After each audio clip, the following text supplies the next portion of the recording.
We live. You done know. Locked into the raw group chat where we keep it straight. There's no bent angles round here. It's the only chat without to tell the truth, the whole truth, and somewhat something like the truth. We're joined by myself, K-Bad's original source man, Young Denzel. You know how it goes. To the left of me, we got Big Mics. You done know, Mr. Lions, Mr. Take Your Girl, Mr. All of that business there. You get me?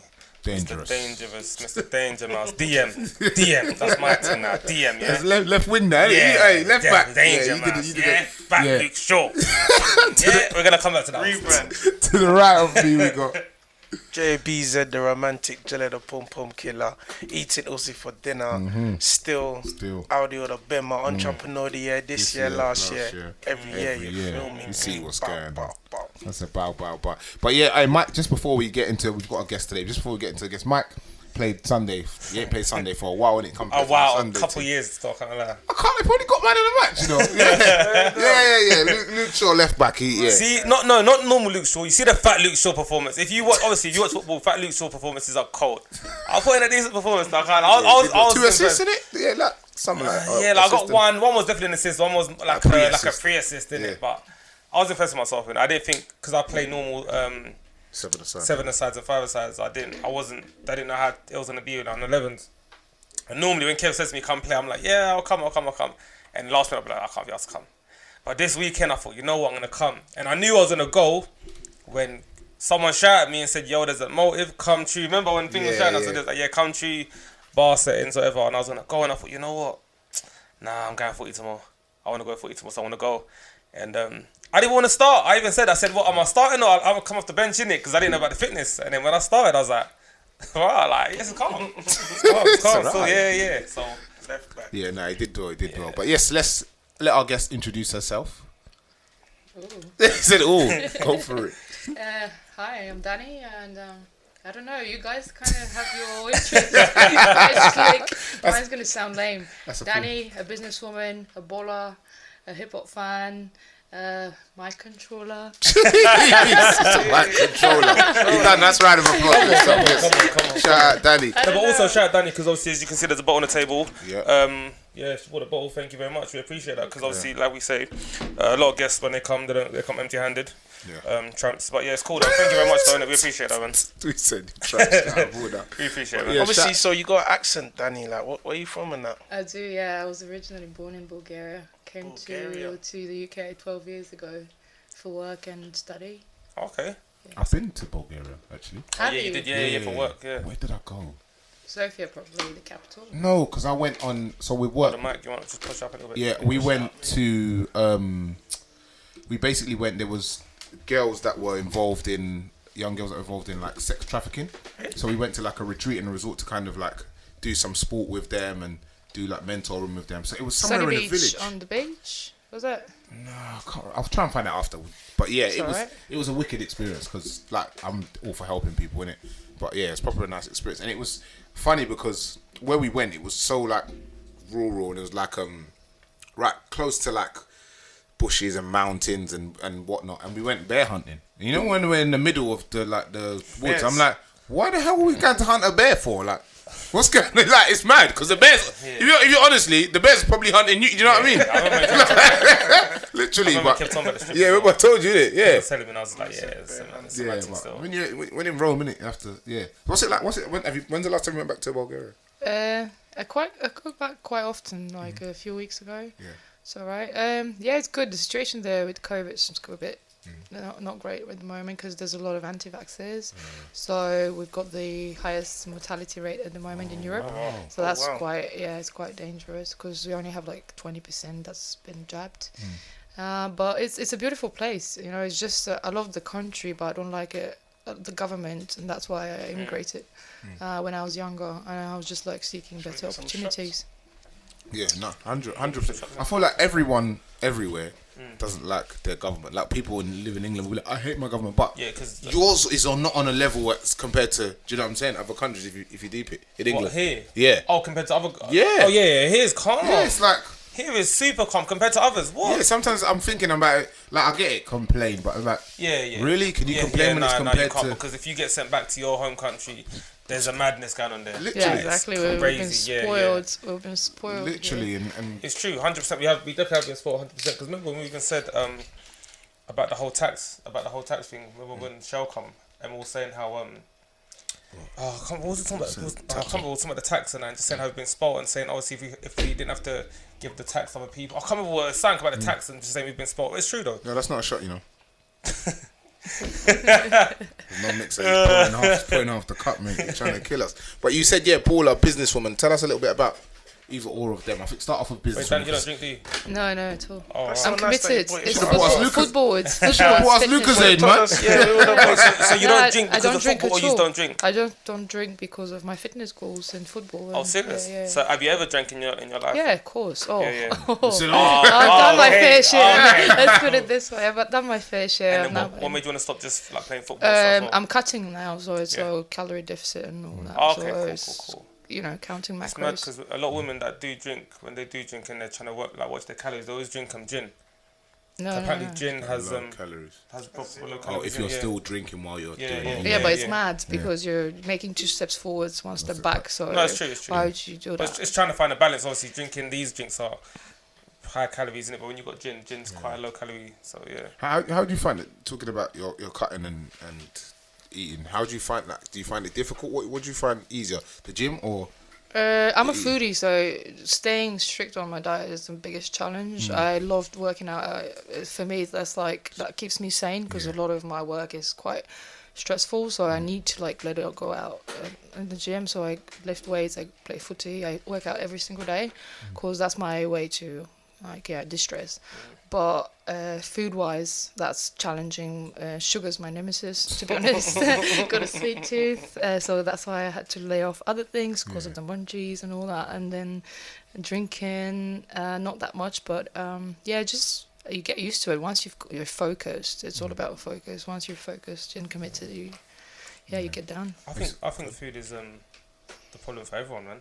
Not everyone. Not everyone, but a lot of people, like majority of people, because a lot of people go to the gym and whatever. But when you ask them what you eat, and they're like, "Yeah, it's mad still." Yeah, that's what you hear. It's like, "Yeah, it's mad." Like, but do you know what as well? A lot of people go to the gym and they're not doing the correct things, so not a lot changes. If that makes sense. Yeah, that's true. So sometimes you don't know the workout that you're meant to be doing. Yeah, so it's like you're just doing something and it's just doing it. No, that's true. That's true. So, in a sense, because there's some people, obviously metabolisms are different, but some people literally eat anything, work out in a way, and they still see change. But of course, internally there's things going on, but on the external they're still seeing change, and they're happy with that progression. I remember there was one guy that used to go to my gym. You probably see him as well in the gym. This guy was wham. He looked like suspect. Like he was wham, like proper and ripped everything. And I said, "Bro, what'd you eat?" And he's like, "I'm not gonna lie, I just eat bare KFC and Burger King, and he smokes bare weed." And I was like, "How the fuck does he do it?" But even Lloyd, look at Lloyd. Like Lloyd's shape is mad, but every day he's always putting mad stuff on his snap and all that. And I'm thinking, some people are just lucky. Yeah, but then obviously the older you get, your inside. It's more the inside's more important than what's on the outside. Yeah, no, it's true. It's like, I was gonna say, wait a few years and you'll see. Yeah. What would you rather? So tell us a bit about football. How did you get into football? What level were you playing at the moment? And it's just always been a passion of mine ever since I was a little kid, and I used to watch the golden era of the Brazilian football, the real Ronaldo and all that stuff. So I say grew that up again with for me. Just repeat that. The real Ronaldo. Real Ronaldo. All right then. No, she's not new. There's only one. There's one Ronaldo. There's only one Ronaldo, and there's a fat Ronaldo. That's it. He is a fat Ronaldo, true. But so I grew up with that, and back home when I was little, there was no female football at all. So I used to run with the kids on the streets, with the boys on the streets, begging them to let me play with them. They'll be like, "Nah, you can chase the balls, or you can be the goalie," and they would shoot, and that would be not merciful at all on me, but I'll be still on it every single day. And when I moved to the UK, I was like, this is the place. Literally, that's one of the countries where female football is so advanced, after the US, obviously, but there was no excuse, and I was like, this is my dream. And although I started quite late and I hadn't played any professional football whatsoever before, I started only 4 or 5 years ago. I said, I'm not going to be a pro, but I can still be an amateur player and then just enjoy. I'm not making a living out of it, thank God. I'd be starving probably. But, it's just something that I love doing, and it just takes off my mind of things. And sponsors a football charity for kids, taking them off the street and teaching them values like team play and, commitment, and that's in Colombia and South America, because otherwise they would be like dealing drugs and stuff in the favelas. So, football for me is life, although I'm not a professional footballer. I play 11-a-side, 5-a-side, 7-a-side, freestyle football, tech ball, foot volley, anything basically connected to kicking balls. And I kick balls 24/7 at work as well. So. What position do you play? I'm a striker. Oh, okay, cool. Yeah, number 10. Okay. How many goals this season? 6. Okay. What's your highest total? Do you know? Well, I'm obviously counting on the 11-a-side games, because 5-a-side and 7-a-side, that doesn't count. Yeah, he would score on 5-a-side. Yeah, exactly. And you score like 8-10 every game. But 11-a-side, I think my highest was this season actually is going the highest, because I don't get minutes all the time because we're a big club. So okay, cool. Yeah. And I scored my first hat trick a few weeks ago. Oh wow, that's definitely one of the first. Thank you. What was your celebration?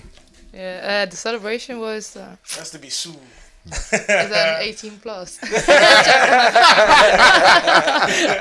I'll keep it private. Nah, that's wicked though. But being a female footballer, do you ever feel like women's football? I want to say women's sport, but women's football. I can't say be on the level of men's, but be close to. Do you feel like there'll be a time where it's close to? Because it's on the rise. Like, it's being publicised more. It's on TV. Majority of it is free now to watch. I think games are cheaper, but even the price of games are going up a little bit because people are like putting more interest in it. Do you ever feel like it'll be close to? Maybe on par is a bit much, but yeah. I certainly hope so, but it's going to take a while because it's only started picking up so late. Compared to football for men, so I suppose it's going to take a while. Just in general, women only got the voting rights about 60, 70 years ago. It's the same thing. It's the same argument when, the equality arguments. You can't expect same genders or ethnicities to be the same level as others when they've been deprived of certain, rights and powers for so long. So it's going to take time to catch up, but I'm really happy it's on the rise. A lot of people are interested. People go and watch games. Hopefully, and I'll do anything within my powers to help the sport develop. Even if I don't play it, I'll probably go into like coaching or refereeing or something. I think people need to put more respect on female on women football though, because like obviously you see a lot of people say, oh, but women should be playing football, and obviously guys whatever. But I've actually watched like recently, because a lot of the games are on BT Sports and Sky Sports, and even when I watch it and I'm at home, I'm like, bruv, like, some of these women are cold, Like, obviously, like, you just think just in your mind, they're not going to be good. But when I'm watching, I'm like, bro, like, some of the men that are saying girls are dead, they're better than the man them in it. Some girls would take you on and leave you for dead. Yeah, because obviously I coach, and we've got a girls team as well. And I've always, when my boys are 13 now, so the girls can't play anymore. But from under 8s all the way up, we've always had a girl or two in our team, and they've all. I don't know if you remember that. The one that was at Arsenal. Yeah, cold. She plays at Arsenal now, and she was like different class. Like every training session on it, match days, like, and it's just so when I see like women's football or women's sport, and people are like, oh, it's not. I'm like, someone at 8, 7 years old is like like better than the boys. Like, definitely, there's going to be some adults that are better than the men as well. Because if you think about how many men play football, not all of them are great. Let's be honest. Some of them just there by default. Their family friends is that manager, so they made it. Now they're like little things like that. So yeah, I just feel like there needs to be more money pumped into it. But then again, it needs to. If it doesn't generate money, then it's difficult to pump money into it. But I feel like there'll be a time where it's like, like some big sponsors, oil money sponsors will go, cool. Let's just pump all this into it and make it massive. And I also feel like if UK, like the college system or the university system was like America, it would be massive. Football would be massive. But you see, in America, like American football, they have the women's league, the American Women's League, and it's kind of growing. But obviously the downside is that the ladies wear like more revealing clothes and stuff like that. Is that maybe something that could be possibly done in football? Maybe that you think women's football to rise the put it out there more. It works for American football, so I'm just saying. The shorter, yeah. I don't know. I'm just saying what I've seen, innit? It's just not me. I didn't do it. It was out there like that. I don't know. I don't really. I hear what you're saying, but I don't agree. Not agree with what you're saying, but I don't agree. I don't agree. I'm just saying what I've seen, innit? I don't agree with them, like that being done. I see why they do it, because in their mind, sex sells. Men are gonna watch it because. But we shouldn't have to. Yeah, you shouldn't have to always sexualize everything, anything. Man. Really. Yeah, exactly. You should. I don't think you should have to cater for men. Do you know what I'm saying? It's not a man's world. Maybe the thing is women need to watch it more. Maybe then. Probably. Everyone needs to watch it more. It just needs to be put out there more, I think. And it's just I was put down so many times when I was growing up, but being a football fan, and I was being called tomboy. What's wrong with you? That's not a girls' game. You can't just run around with them boys and play. But actually, it is as much of a female and a male sport as well. So boxing is male dominated, but also there's a great women boxers, and I think we live in 21st century. There shouldn't be any barriers like this and limitations. If a sports person is a sports person and they love the sport, they should be given the opportunity to practice it, regardless. Do you feel like, because when it comes to girls in sport or women in sport, a lot of the time, a lot of the things that are on offer are that it's like girls go free or girls only space, or sometimes like when I've spoken to some young people, they're like, I don't want to go to that because why should we have to get it for free? The boys don't. We want to feel the same as them. Like, why is this a girls only space? When the boys train, there might be, I don't know, boys and do you know what I'm trying to say? They feel like it's so separated that they go, I don't even want to be a part of that because it's not what I want it to be. I just want it to be normal. There's a boys training session, there's a girls training session. So what's your views on that? I think for certain ladies, they still feel intimidated to be around men, especially in gym private spaces, and based on religion as well, and where they come from. I think there should be the opportunity for those separate female only sessions for some of them, but I think for those, like, I wouldn't mind playing, and I play with men. I play football with my friends every Tuesday. We play five-a-side, and I'm the only woman on the pitch. It doesn't bother me at all. Actually, those games are more challenging for me. I prefer it, and also it's a sweeter victory when you kick someone the guys in the house and score a few bangers. So I mean, I think it's a sensitive topic. You need to be able to cater for those that are still uncomfortable to put themselves out there because of being oppressed for that long and not being given equal opportunities. And also there are others that will be embracing the opportunity, so it has to be a gradual transition. And I think that's a very nice connection to business, because women in business also have similar struggle, you know.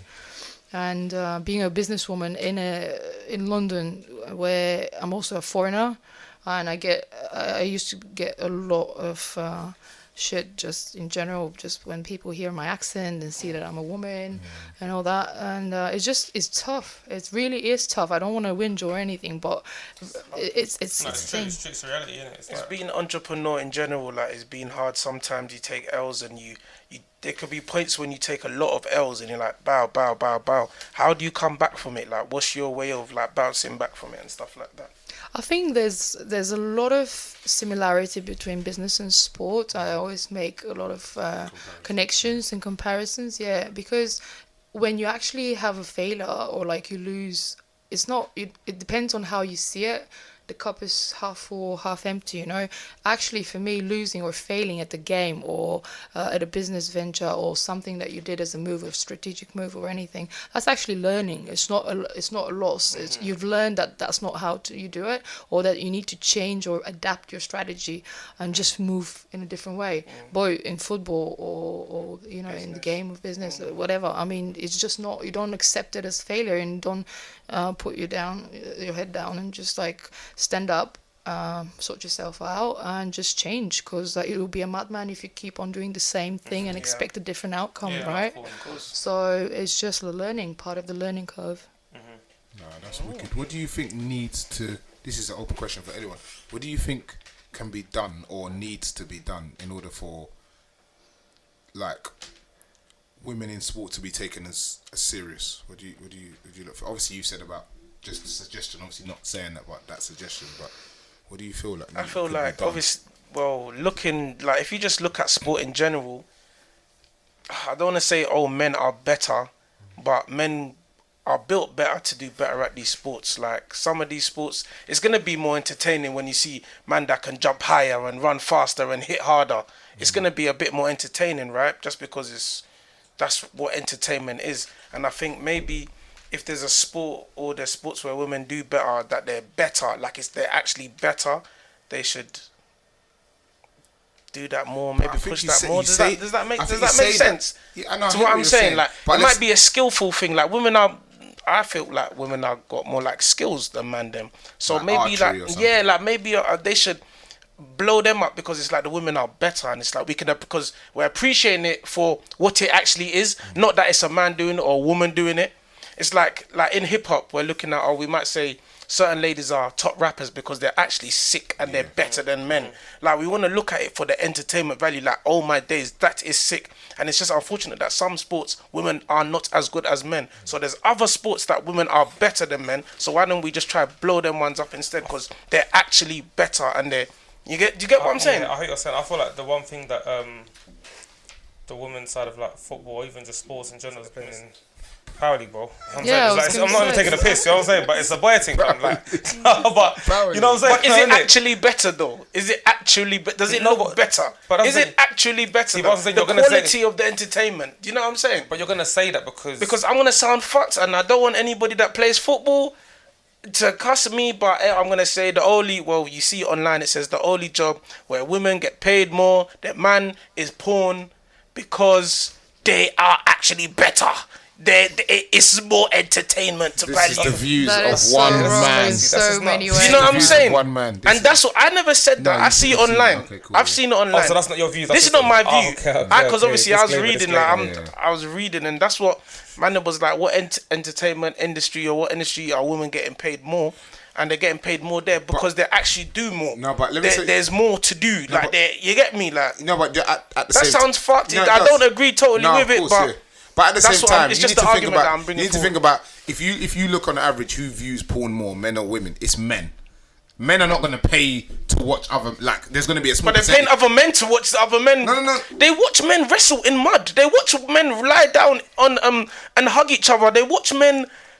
They'll pay for anything if it looks better. The sex is different, bro. Man are watching man just lie on the floor UFC for time, bro. Yeah, like, come on, like, that's fine. Let's not like man are watching each other watch. Man are watching man them. You can't say because it's ladies. No, man are watching man them. Serena Williams is the best tennis player. Full stop. Yeah, man, watch her. Yeah, but still, she's that good. Yeah, but still, it's not. She's like. But she's not the only one that's that good. There's other women that are that good. Women tennis is not blown. Do you get what I'm saying? But she's really, really good. I'm sure if you watch the numbers of when she plays, the numbers are crazy. It's not going to be as much as you don't think so? It's not going to be as much as I think she probably. I can have a strong argument to say that when Serena plays in finals, the numbers are. No, the numbers are high, but not as high. She's the top female. Yeah, she's not getting nowhere near as much as the top males, which are. Federer and Nadal. Djokovic. True. You see what I'm saying? But the entertainment value. And even like the money, I don't think they even make the same money. I feel like the men they don't get paid at all the same. Yeah. But the argument in tennis is that women play 3 sets rather than and men play 5, which is fair enough. You play longer, you get paid more. But that's not the case in all the sports. Yeah. You play 90 minutes is 90 minutes. You still play at them silly stadiums like Child's Play, and you're still Arsenal, but you don't play at the Arsenal stadium. Or you're a Man United team and you don't play at Old Trafford. How come? I don't get it. When I'm watching the women's games, like, and I can understand why when you're just watching it, not even when you're actually looking at the abilities of the people, when you're just watching it entertainment-wise, it doesn't look as exciting because you want to see a massive stadium with people. But what about the quality of the actual game? The quality is getting quite decent, actually. Obviously, I don't watch it, innit? I'm just I don't watch it enough. I don't watch it enough to say the quality is the same. Obviously, I've been watching male football for how many years do you get? But the quality for female football is still good. It's not as bad as people think it is. Yeah, 100%. It's not bad. It's not bad. Of course, every sport there's gonna be some bad. But what happens is if there's one woman in the team or one or two women that are not playing good, we're gonna be like, this is crap. But when men do it and there's 2 players that are crap, don't are having a bad day. Yeah, bad game. No, like it's not fair. Same way when like there's a woman that is a lino or referee or commentator. I'm not watching that game because the woman's commentating. What are you talking about? Or even when women are when women are commentating the game, people going off, but you see people saying, what the hell is she doing? Does she even know the offside rule and that? And I'm thinking, that's so sexist, and I get that all the time, and it's frustrating because we are a club of 70 players. Oh, wow. We've got 70 women playing football. 70, wow. Yeah. So to be able to be selected for the squad, to be able to get minutes and be selected for the games and all that, and it's quite a thing. But you can't just assume women don't know the offside rule, or you can't assume women don't know this or they're bad at this. Of course, biologically, men are stronger in terms of biology, and you're going to lift more, you're going to be faster sprinting and all that, but that doesn't mean that women's sports cannot be entertaining, and they're just different level and in different ways. So it's a good point about there's not enough finance and resource in those sports. I think the more they advance and the more funding they get or sponsorship, the better it will get. And then it's all about the vibe at the stadium as well. If you have a huge crowd, if you have this amazing stadium, it's just going to be better and more people are going to watch it. So it's an enchanted vicious circle. I was just thinking, like, even like, this is going to sound so off, but I'm not meaning it in that way. But like, let's say, for example, like if we're talking gender roles, people say, women are better cooks. Let's say that, for example. But even still, people like Jamie Oliver and they probably still make more money than the Delia Smiths and these other people. And it's like, why? That's their world. If that's what they're saying, if it's a gender thing, if that's their realm, then you shouldn't even be able to get close to them people in terms of money. You shouldn't. Do you know what I'm saying? You should still be on the cusp, and they should be at the top. So, if anything, if you're being realistic, it's not fair. It's just not fair. Regardless, I don't think there's any two ways around it. What, you gonna say something? I was gonna say that men are better cooks, but that's just it's that's whatever. They're just like there's not an argument, of course. Because like what? No, it's not an argument. Men are better cooks. Men take more time into cooking. Women are just quicker at it. I mean, opinion in it. I think women are just quicker at it than men, so they just aim to cook more. But men are actually better at it, like studying it and in deep, and that's why they turn into top chefs. I think once you start generalizing, you get into a very dangerous matter. So it's it's down to the person. It's all opinions, isn't it? There's no facts to that. But then I did back it up though. No, but not everyone. Some people. But you can't say just because you are better than somebody that you know is a female, you can't now say, Kevin's better than that female. I'm better. It's like, I'm not sexist anyway, so. No, I'm not saying you are. I'm just saying. You're a bit. Are you sure?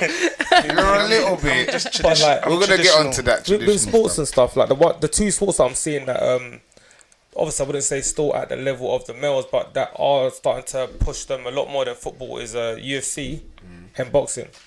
So like UFC and boxing, they once they get the same treatment, but they get treated very well in terms of like how much financial backing they get and where and the undercard that's the same where they're fighting. Like you see women headlining shows now. Yeah. Like Katie Taylor headlining shows.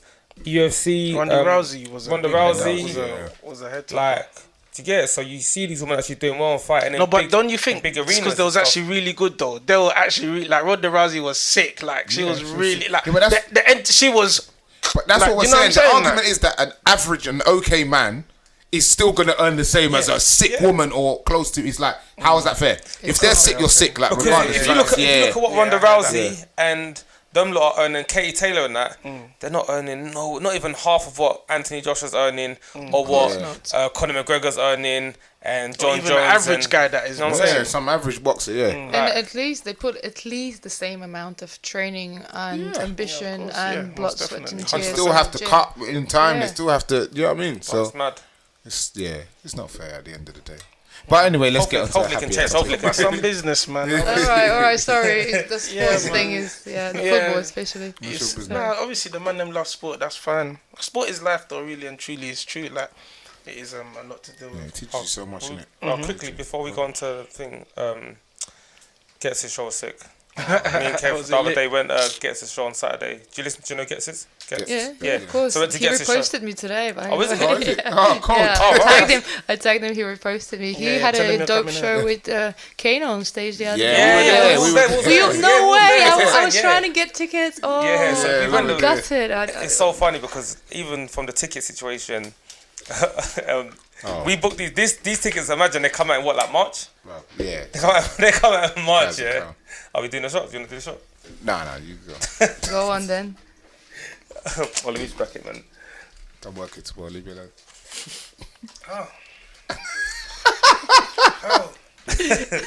God. So obviously this tickets come out in like March, and we went to the show the other day, which is November, right? And so Kev said to me, like, when was that your birthday meal the other day? He's like, oh yeah, what? Like, Mike, we got the tickets for Get's show. I was like, what? When is it? He's like, it's next week. I was like, oh shit, I forgot myself. I'm not gonna lie. He's like, yeah, check your emails. So I've checked my emails. It's saying, yeah, thanks for buying the tickets, but I couldn't find no email of the actual tickets. So Kev's like, bro, like, I'm like, shit, I need to call them, I need to email them, find out what's going on. The next day or 2 days later, they said, oh, we're gonna email you 48 hours before the show the tickets. And I was like, oh shit, thank God. Cool. Stormzy, Suspect, Emily Sande, Kano. Them two boys, yeah. Parsaloo and Back Row G. Yeah. Little Sims was there in the house. Yeah. Gets is just the performance. He's just a sick performer. Sick. It's mad. Like, I think I read a tweet before we went. He said something about, I've practiced so much. He said he's practiced so much, but he's even done like fitness work. Yeah, I see that. He's like, this is the fittest I've ever been. He had his PT on him a month before to get him ready for like, that's when you see stuff like that. Like, I wanna be involved in whatever that person's doing, because they take their craft serious. Like, you're training like an athlete. Essentially, do you know what I'm saying? And he's performing like an athlete. Fight, like he's going for a fight, bro. Literally, he was performing like. There was even a time when he was like, "You lot, can't lie, I need to take a breather." Yeah. I need to take a breather. Because even you see, what's her name? Sweetie, she performed the other day, and people were cussing her because she was rapping. Yeah. And she standing like bare breath. She was rapping. She's like, it's a skill. And it's like, oh, that's kind of there. Like, what? Like, I'm paid 30 boys to come and hear you breathe. Could have listened to the tape. Paid 30 bucks to hear you breathe. I could go to the clubhouse. No, but Gets, like, you can tell he's someone who takes his craft very, very serious. Like, and you can tell the elevation from like the show we went to before to this one. You can, like, man had the live band, and they're not no like joke. Then they're proper the serious like everything. Man. I'm like, yeah, this is when you appreciate the music. Like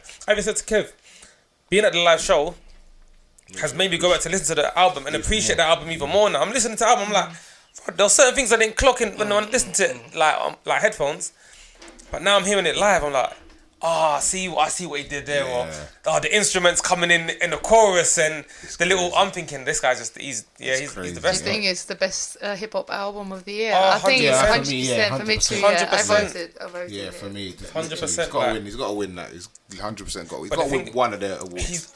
Me personally, I feel like he definitely deserves to win it, but I won't be mad if he doesn't win because of the fact that he's not the most known. He's not the most current most relevant artist. No, but the people that I think the people that will be voting is going to be younger generation. Younger generation. So they're going to be like Dave, Fredo, Stormzy, or whoever's going to be in it. They're not like a lot of them. But the thing is, I was surprised that when we went to the show, there was I said it straight away. I was like, there was a lot of females that was like get to show, and obviously I'm not saying that I don't know. I didn't know. He is a very attractive man. But like, I was surprised. I'm not gonna lie. I don't know why in my head I just thought Gets is like an artist for the mandem to get it. Yeah. But then when I saw girls, I was like, oh, okay, cool. Like, but we forget that obviously from the era that he's from and we listen to it from, that Graham was.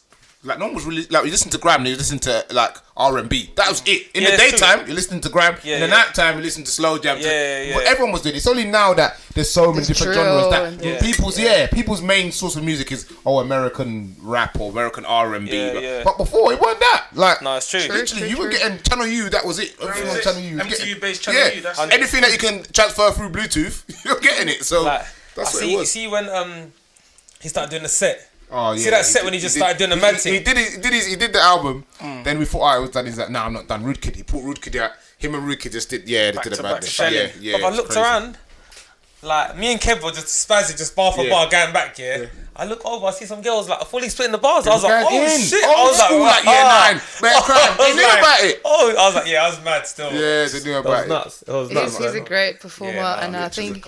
in terms of progression, how because we know him from back in the days, at least for like 7, 8, 10 years.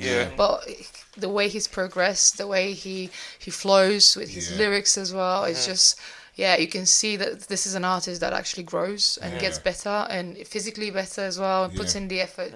So it's someone to admire, really, and it's one of my top artists in the UK. I really, really, really like him. 100%. Who else is your...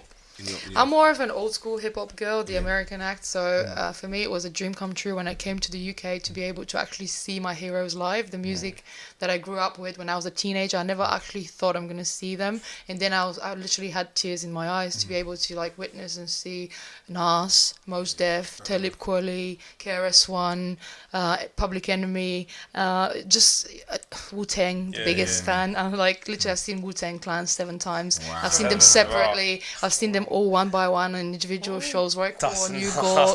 What made you get into that? What made you get into that music? It's so funny because you know what it is. A lot of people from outside the UK, let's say from other European countries, they listen to hip hop. I think even more than people in the UK. Like deeper hip hop, deeper rap, like Nas. People from the UK.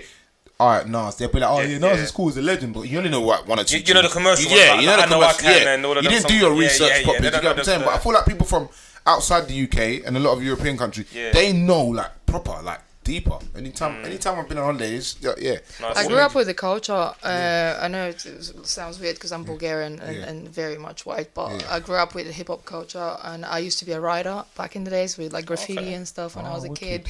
We lived the culture back home. We would play basketball, we would listen to rap, we would have our bands, we'd try MCing a little bit, the whole thing. And was you good? No, I was I was good at writing the bars, but I had no flow. So, but I was good at painting and hitting the walls and trains and stuff. But it was just the crazy years when you're a teenager and you're growing up. So I grew up with that music. So it was a blessing to be able to come to the UK. And the first few years, all my pocket money, while I was like doing my hustles, I was just saving money to get the next ticket and the next ticket and the next ticket and be at gigs, and just like I literally cried, I think, at my first time I saw WuTang. I've seen Cypress Hill, Be Real, like I've seen like loads of my favorite artists, and I think that's a great blessing and something to be grateful for. No, that's wicked, man. I always but my thing is I never get like, I don't want to say it's an obsession, but people's like, I don't know, like I don't feel like, you see, like American artists, it doesn't excite me as much as it does UK artists, if that makes sense. I feel like I can go to a Drake show and be like, it's Drake, it's sick, but that's all he knew though. Before we used to that's all we used to see American artists. I used to get gassed, but as you got a bit older and we started having our own legends like Gets and that, before you definitely was on American artists. Like it's only until the grime thing, I think, man, them started really. I feel like there's only a few American artists that if I was to go to the show, I'll be like, I'm buzzing. But apart from that, Future, Drake, Future, Rick Ross. Rick Ross, I've been to Rick Ross show. Did you even come to Rick Ross show? No, you didn't come. I went to Rick Ross's show. It was in Camden one time. It was in Roundhouse actually. It's actually sick. Drake, Future. That's probably it, just them two. I'm not gonna lie. The rest Future, of them, I'll be like, cool, whatever. Like Future's one, I'm not gonna lie. For me, that's the best show I've been to. Future's the GOAT. Future show, the first one in Brixton, the one in O2, it was good, but you know when it was a good show, but the venue was too big. There was just too much going on in the venue. But Brixton was like a small. Bob, I swear to you, I'm not even joking. When he what's Stick Talk in March Madness, the floor was shaking, bro. I'm done.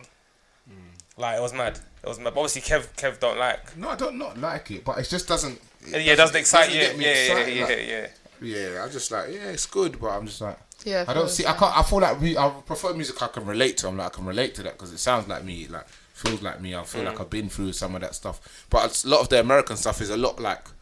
It's very like huge money talk and this big Benz, and I feel like people.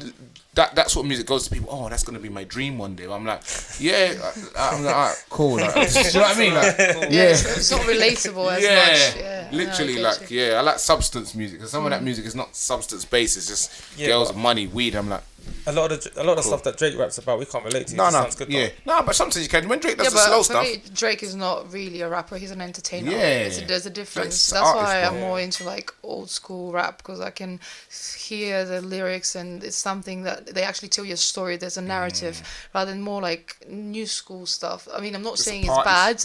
It's different values, and you get to an age where you're like, I mean, you know that this is the dream that sells, but it doesn't have any substance behind it. But by saying that, there are some wicked new artists as well. But this is my music. Literally, I think my favourite artist right now, American artist, is Blast. Oh yeah, he's cold. Yeah. I remember we was even talking about it the other day. Remember on the way back from the pod. Blast is cold. His show. Yeah, we missed that. We missed it. Yeah, we missed it. Missed it. That show there. Because he's cold. Like, I only heard about him. I'm not gonna lie. You know what's mad? He's been out for I don't even know how long now. Yeah. Do you know the first time I heard a Blast song properly, and I started taking him in. Remember the time he come to the pod? Who came to the pod? We came to the pod one time, and Weekend. Quabs was playing the song. Oh yeah. And I said, "Yo, who's this?" And he was like, "Yeah, it's American guy called Blast." I was like, "What?" Yeah. Who's that? So I just checked it out. Whatever. Took in his mixtapes. The last one, Cold. The one before that was some other Cold. And then now I just listened to him, and he's sick. Yeah, Blast is He's cold. sick. Yeah, he's sick. Blast is cold. When I saw his, because obviously he's the X there, I was thinking, how am I gonna pronounce this thing? But then, That's like Slack. Six Slack. Six Slack. Yeah. I don't know. How do you pronounce it though? I don't even know how to It's pronounce black. Nah, I It's say what? Six Slack. Black? I think it's Six black. Black. Black. Black. It's just meant to black. be black, but It's black. the six Yeah, is meant to be a man. B, but I call it Six So Slack. yeah, she pronounced it black. Yeah. I'm not gonna lie. I thought it was Six Slack. Sometimes they call it Six Six Slack Slack. sounds better. Yeah, man. bro. He's good as well. He's good. He's good still. Nah, he's That cold. sounds better, man. He's cold still. Nah, that's probably But funny. talking about like music and all of that stuff there and whatnot. Did you? It's not about music, but like entertainment stuff. Did you not see the White Yardie stuff? Yeah. Did you see it? Do see you the know White do you Yardie? know who the White Yardie is? No. Okay, cool. Do you want to tell the story? No, I'm seeing do you know? Yardie. Yeah, I know who he is. Yeah, I know. No, I'm saying, do you know the story? Yeah. You're going. So basically, White Yardie, he's a white comedian, entertainer comedian, and he does all these comedy acts in a Yardie Jamaican accent. But that's his natural accent. So there is a show that comes on Channel 4. What you said was wrong. You said he does it in a Jamaican accent. That's He's his from accent. Jamaica. That's his Yeah, accent. he's His general Jamaican, accent. yeah. He's a white guy that was He's born in not doing it. Jamaica. He's not doing it in an accent, but that's Yeah, just yeah. like Sorry. I've my seen him mistake. before. He's quite funny still. Yeah, right? Yeah, I think I've seen him at He's few actually comedy quite shows. funny. He actually is. But sometimes I feel like you see some comedians that have accents. The accents add to the to the joke. Yeah, 100%. Yeah. But obviously, so you've got Yeah, to use it. Yeah, yeah, it's a tool, yeah, innit? it's a yours, skill, you're yeah. on it, yeah. Like if I'm good at around the world, I'm gonna do it all the time. yeah. Just a quick one. Man City are winning 2-1 still. What? Yeah, Who's good? Man City are winning 2-1. Where's I Messi? didn't. Sterling? Where's My Messi? brother, Sterling, you know. Where's Messi gone? And Jesus. I don't know. Jesus. I don't know. But- no, he's scoring. He's coming back. He's coming back. He's coming back. He's been coming. Messi apparently is playing. Is he playing? Is he injured again? I think he's Give him playing. time to settle, Give man. him Liverpool won still How do you 2-0. want to settle, There's bro? still time now. Liverpool won 2-0. Oh, sorry. No, game's done. Different class. But yeah, anyway, so there's a program that comes on Channel 4. It's called Unapologetically Black. It's run by Zizi Mills and what's that girl's name? Shayna Marie? What's that name? One of these radio presenters. I Yeah. can't remember her name. But the show's a good show. So it's like a lot of black representation. Cool. They get a lot of different guests and stuff on there. So he was on there, and there was another young man on there. I'm not sure what that young man does, but the young man basically Dune or some shit. whatever he does. Yeah. But he said to White Yardie, basically, in a nutshell, I'm not being funny, but you shouldn't be calling yourself a Yardie because you're not Jamaican.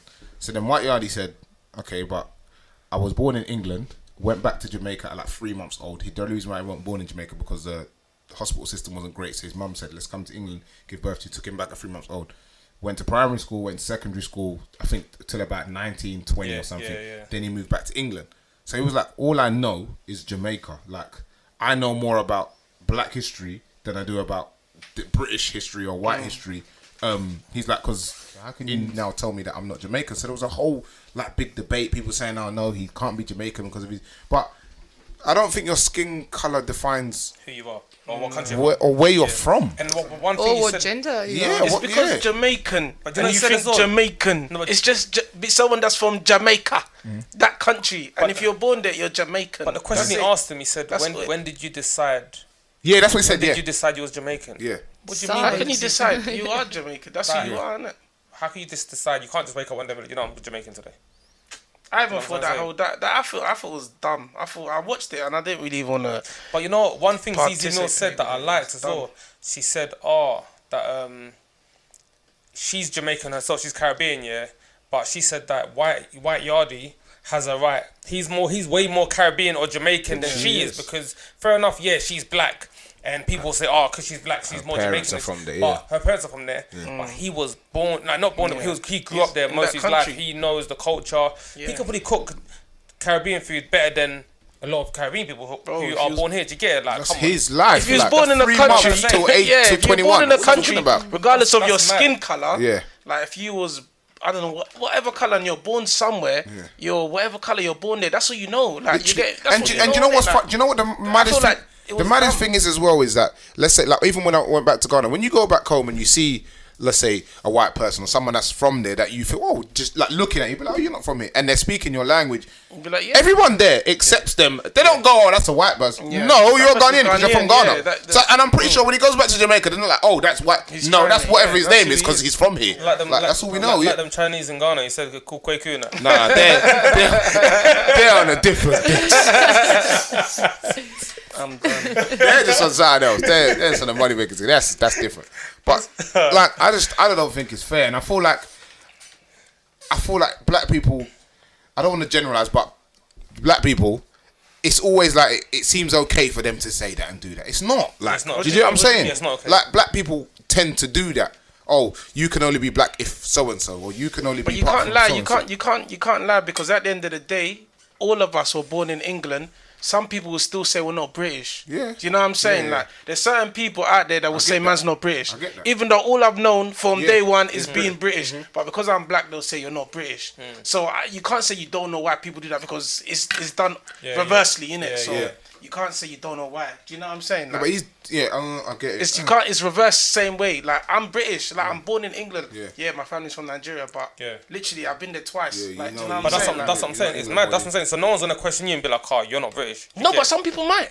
Some people say, you know, when someone asks me, "Where you from?" I'm like, I say I'm from England. They're like, "Where you from, mate?" Where you from? Like, where you from? And I'm like, well, my family's from Nigeria, but I was born in England. So do you know what I'm saying? It's the same. So I didn't think about it like people ask me, where you from? I'm like, I'm from Essex. And they probably start busting up like, because that's what I know. And I'm like, generally, man is from Essex. Like from day one. That's what literally.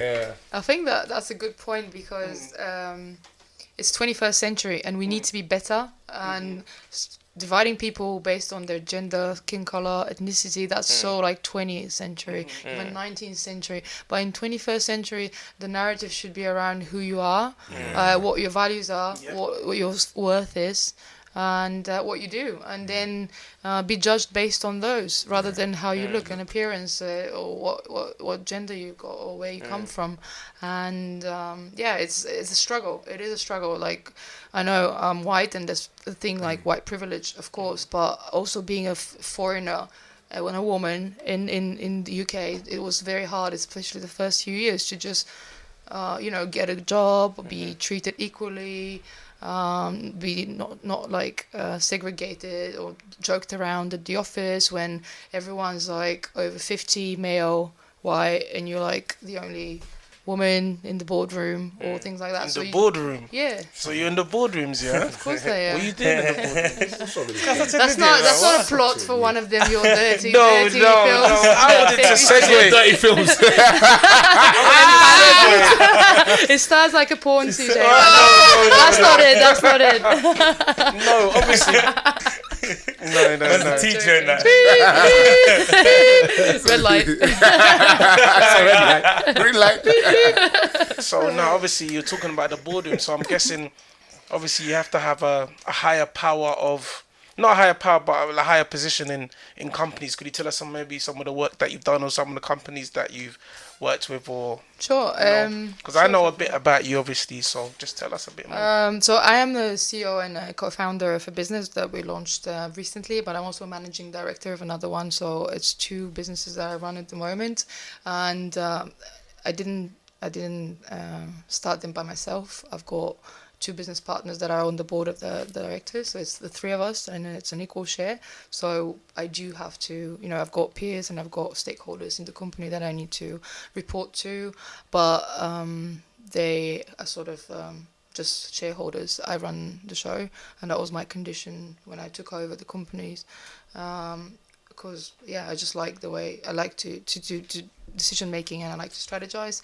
But it wasn't always the case. I used to just work for someone back in the days, and I proved my my worth and value working hard. And these two guys that are on the board of the directors, they were my bosses back in the days.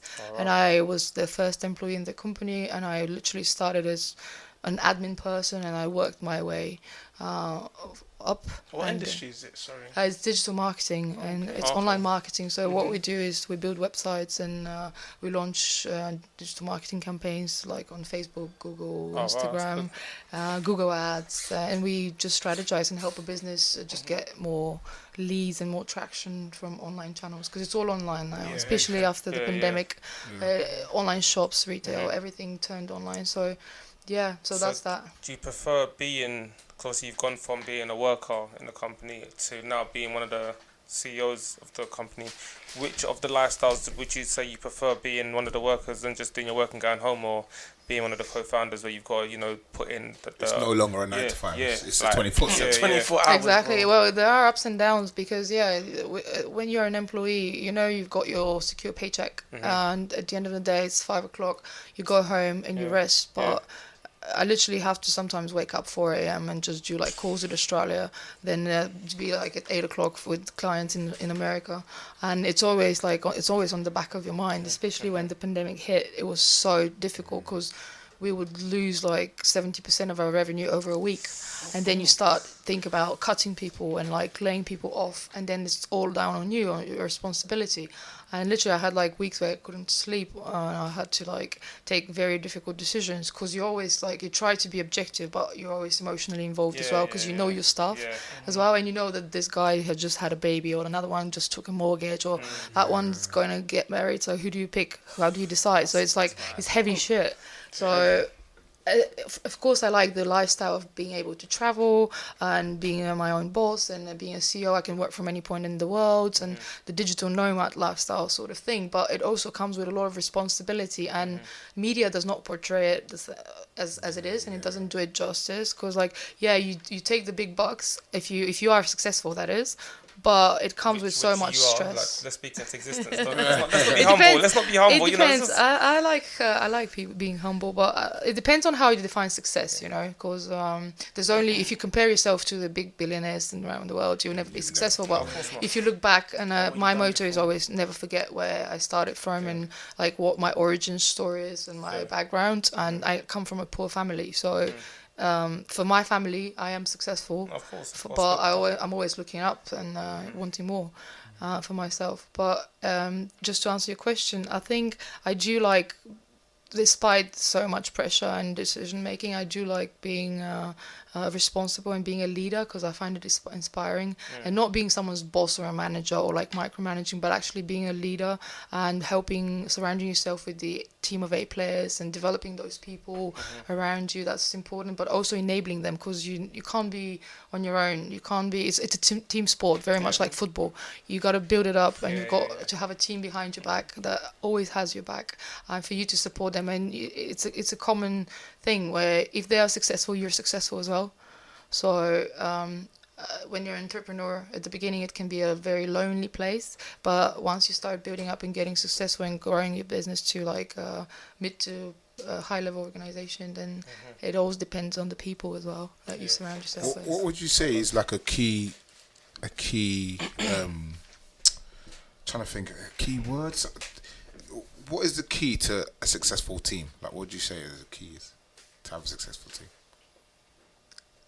I would say being candid and open, and that's very rare, and you have to create this culture in the team from very early age. So, for example, with the managers in the company right now, we do have coaching sessions, the leaders of the company that are like on key position, and myself, and we have a coach that comes and facilitates those sessions, and we tell each other shit like straight into the eyes. I did not like it when you did this made me feel like this. I know it sounds like a little bit like a couples therapy whatsoever, but you have to do it so that you build that trust, and you build that being close to each other, so that you can actually empathize and understand each other, so that there's no walls and there's no conflict. It's a great way to mitigate conflict. So just being candid and honest, and trying to put yourself in others' shoes, that gels a team together, and you just become a family. Very much like sport again. I can't stop making the connection.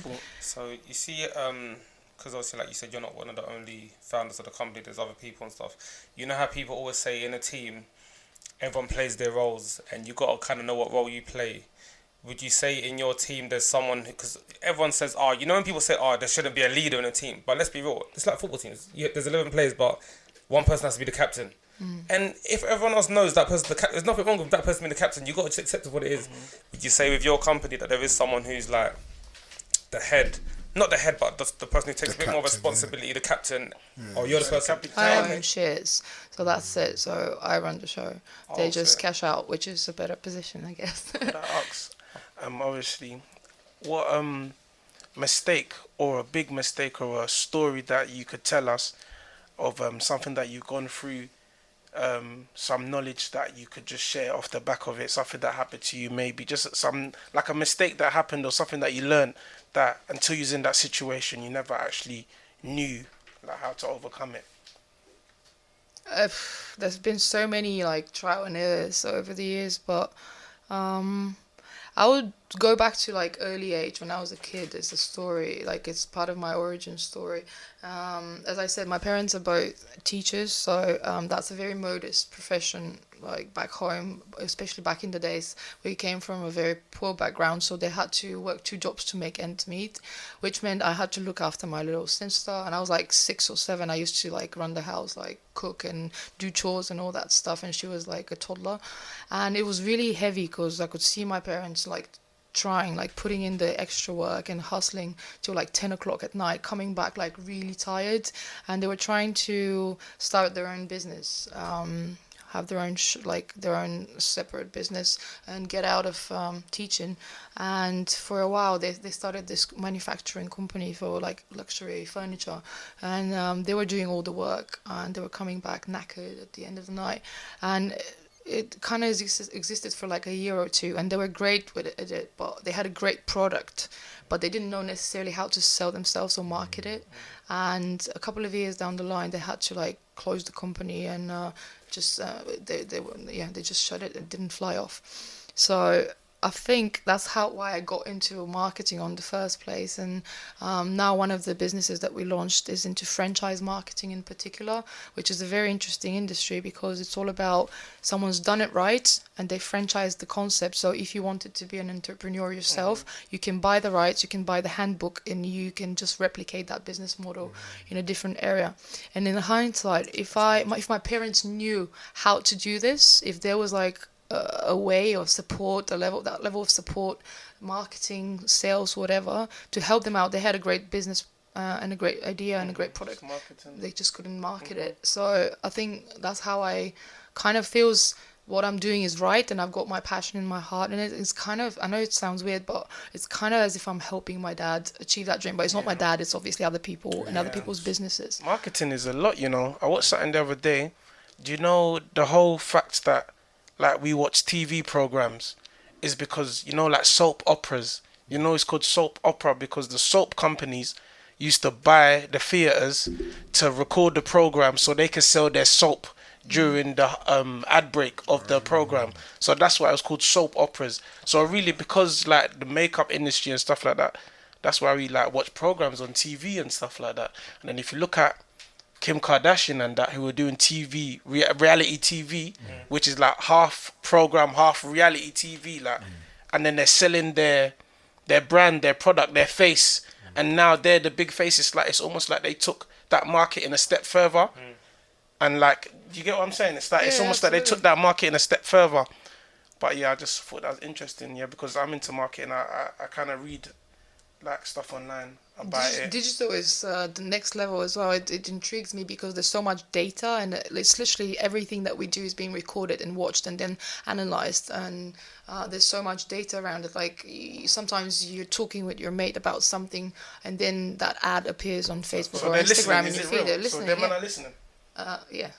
It's real. Yeah, for real. Is that man listening now? Of course it's real. I think so. Yeah, it is real. Think but so? it, She said I think I don't work for Facebook, you know. No, but that stuff is real. How many times have you is. been there and your phone's been there and you said something and you go on your phone and you see something? I tested it one time. I tested it. It's illegal. That's why they wouldn't come clean about it. But it is happening. But then obviously you profit from that though. Not profit from it, but as a digital marketer, It's a business. It's your business, It's isn't business, it? isn't it? I don't think I profit from Facebook listening to people. I help people get successful in their businesses, and that's how we profit. Sometimes you just need to ride that train, whether that's Facebook or Google. They get the biggest traffic, so you need to find ways on how to even go around them and sometimes fool them. So you always need to be on it. You need to know what the latest innovation is in that sector. You need to be completely keeping yourself updated, because it changes, and it changes all the time, and there's like algorithms and changes, and something that used to work a week or two ago doesn't work anymore.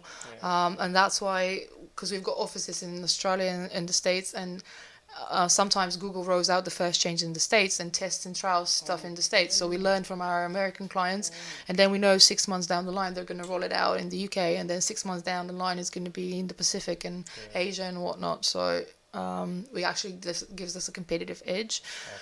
So it's quite interesting. I didn't know it was that deep. It's mad. Quickly, just this is the part where we roll the ball to Kevin, because he's got to big up the sponsors. Shout out the sponsors quickly. Big up AG Naturals if you want your beard glistening, shining like the Mandems. They got the beard balm, and they also got the beard oil. 30% discount this this Black Friday.